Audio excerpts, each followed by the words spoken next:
A year ago in Japan, a huge tsunami triggered a major nuclear tragedy when it hit the Fukushima power plant, leaving about 19,000 dead or missing. And on the first anniversary, thousands around the world gathered to protest against the use of atomic energy.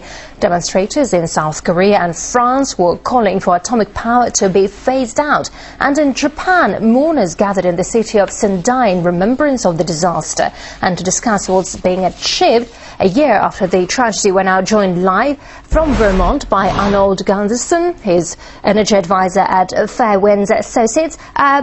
Very warm welcome to the program. So there are reports that even though the plant is now shut down, fusion products such as uranium are still generating heat. So what is the status of the plant right now and the nearby city? Good morning and thanks for having me. The heat is being generated and will be generated for years to come, not from fission, but from the splitting of the atoms that occurred in years past. All those atoms are still radioactive, and as they decay, they're going to generate heat for many years to come. There's contamination out at least 30 kilometers, and in some areas, perhaps as high as 60 kilometers, where people should not ever return. In addition, I was just in Tokyo and took 5 samples, and those 5 samples were high enough to qualify as radioactive waste here in North America. So it means that you do admit that there are some problems. Does that mean that the government is undisclosing some facts from people, and why so? I think the government has been slow to disclose facts ever since the accident occurred. There's clearly the cleanup is going to cost around $500 billion US. And that's not just for the site, but for the prefecture of Fukushima as well. But the contamination goes well beyond the prefecture. Like I said, I picked it up in Tokyo, and that's 250 kilometers away. The entire north of the country has a public health hazard here because everyone is exposed to radioactive cesium, radioactive strontium, and other isotopes.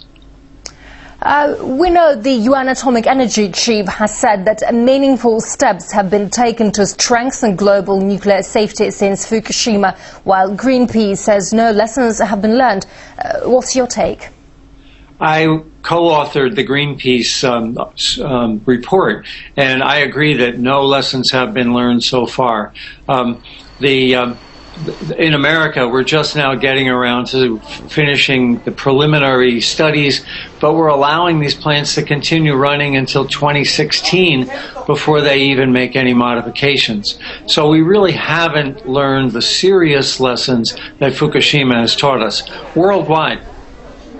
Yeah, and just to prove your words, according to the World Nuclear Association, more than 60 reactors are being built in 15 countries, all forging ahead with nuclear power. So why hasn't the spectre of Fukushima at least slowed down that growth rate?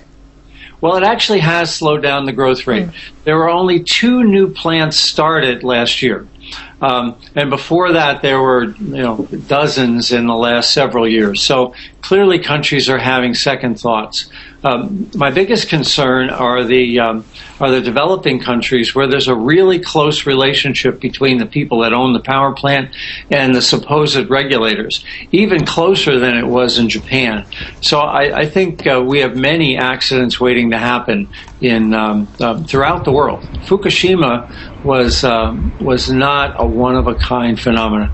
All right, Arnie Gundersen, energy advisor at Fairwinds Associates. Thank you very much indeed for sharing your views with us, sir. Thank you.